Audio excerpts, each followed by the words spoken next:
Hey, this is IDMAN, and you're watching The Music Enthusiast.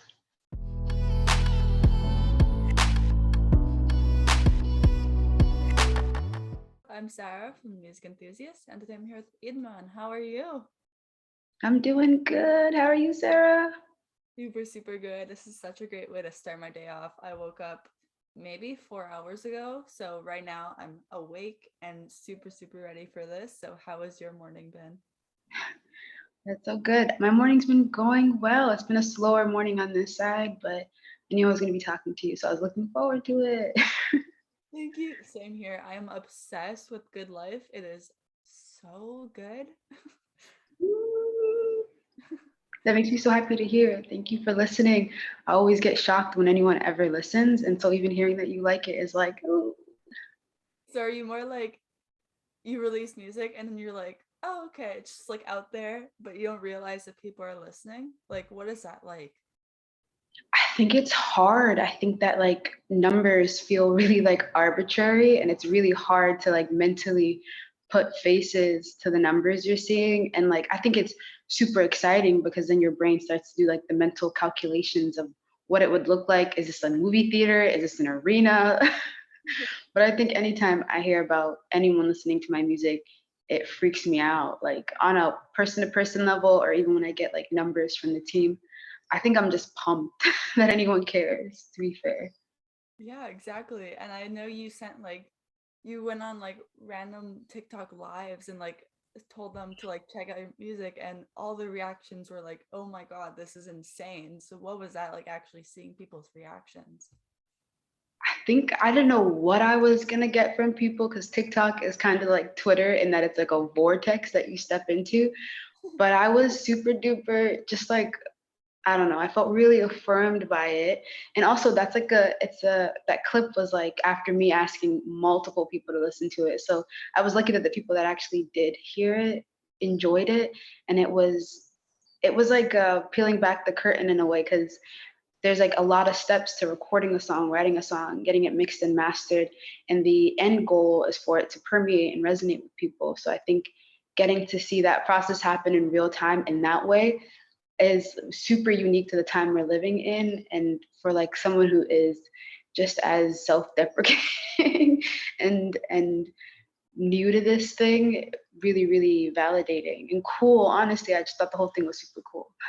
Yeah, oh my God, I can imagine. And with like the self-deprecation, whenever you're in that sort of mentality, what do you do to like get out of it or just like put your mind in a different place? I am a Capricorn moon and I'm a Capricorn rising, so I feel like it's a personality trait for me to be super self-critical. The good thing is that I like work with all of my friends and all of my homies, and so I have everyone around me that is super duper affirming. And often, if I like can't see the thing for myself, I look at them and I can see it for them. Therein lies some sort of like grounding or like rooting in the thing, you know? Mhm. And that's super important just to like be around people that appreciate you and your music and like aren't like fake or double faced, two faced. Like that's super important. So important. No, they're my family. They're literally like my siblings, where we're not like the regular team where I know a lot of people don't get to talk to their managers all the time or their publicists all the time, but we're all up each other's butts. Like we genuinely are who we go to talk about music and what we're interested in normally. So we're really lucky in that it's a situation that's unique and one we're really grateful for. Amazing. And back to Good Life, it is absolutely insane again. It's like I can't even describe it. It's just like it feels so good on the ears. It's such like a summer song. You could just like groove to it. So when did the first idea for Good Life come about? Good Life came about after like a really bad breakup. My team had been trying to get me to go to the studio, and I think I'd had a breakup that rocked me so much that I like hermited. I stayed inside. I didn't want to talk to anyone, and I had seen that like the person I was in a relationship with was doing so well, so well that like it felt like I felt like the universe was out to get me in a way. I was like, I thought good things happen to good people and bad people don't win. And it felt like while I was like working my ass off on like a hamster wheel, everything was happening for them. Like I couldn't avoid seeing them. They were all over my Twitter and my timelines on every social media platform. And I think I was just like really bitter and feeling like I didn't know if I could write this song because I know that everyone talks about forgiveness being a virtue, but it was a genuine feeling I was feeling. And my hope was that maybe it wouldn't be so cringy if this was a feeling that other people could relate to. Yeah, definitely. And I've totally been through that and it sucks. I wish I had this song when that happened, honestly.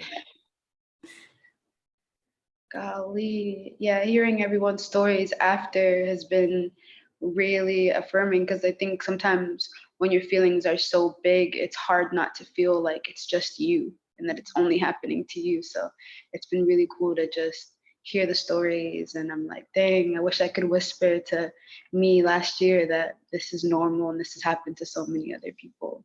Yeah, exactly. But when you're there, it's just like, oh my God, why am I the only one suffering through this?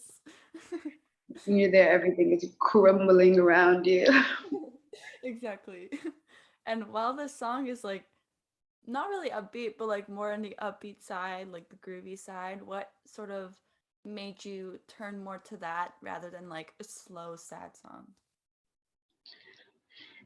I think just because I am someone who just, I think I live on the tempo of that song normally. And I think I am an Aries, Mars, and a Taurus sun, and I'm hella dramatic. And I think that being sad and on a sad tempo song would make me feel more embarrassed about what I was saying. So I think when we were working on the song, I think that loop just really stood out to us. And I don't know. It makes me feel like as embarrassed as I am to have said some of the things I said on the song, like the fact that it feels playable and it feels warm, feels good. I'm on like TikTok all the time and I'm seeing different people interpret it in different ways because of how like more upbeat than a typical breakup song is.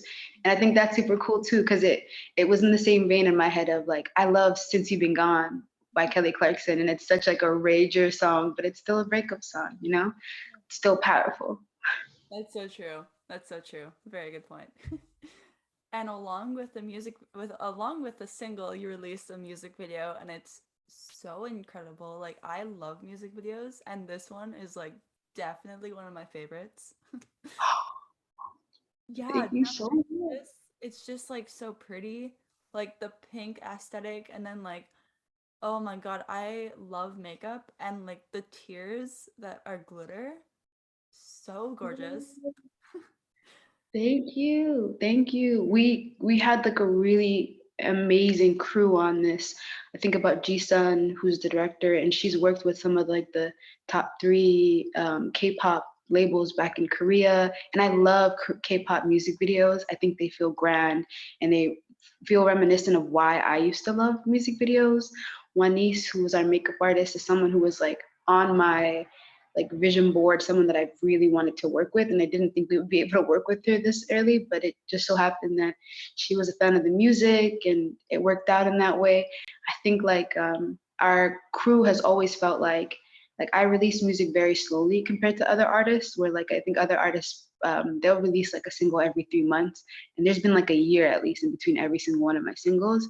And I think that the reason for that is because I genuinely feel like my like arts collective is more than just me as an artist, and we all genuinely love and want to create a universe, and so we want it to feel visual as much as it is sonic.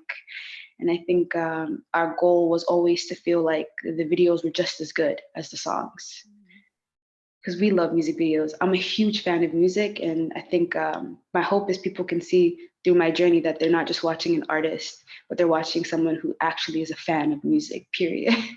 Yeah. Oh my God, you could totally see that. Like you could totally see so much effort was put into this music video. Like it's insane.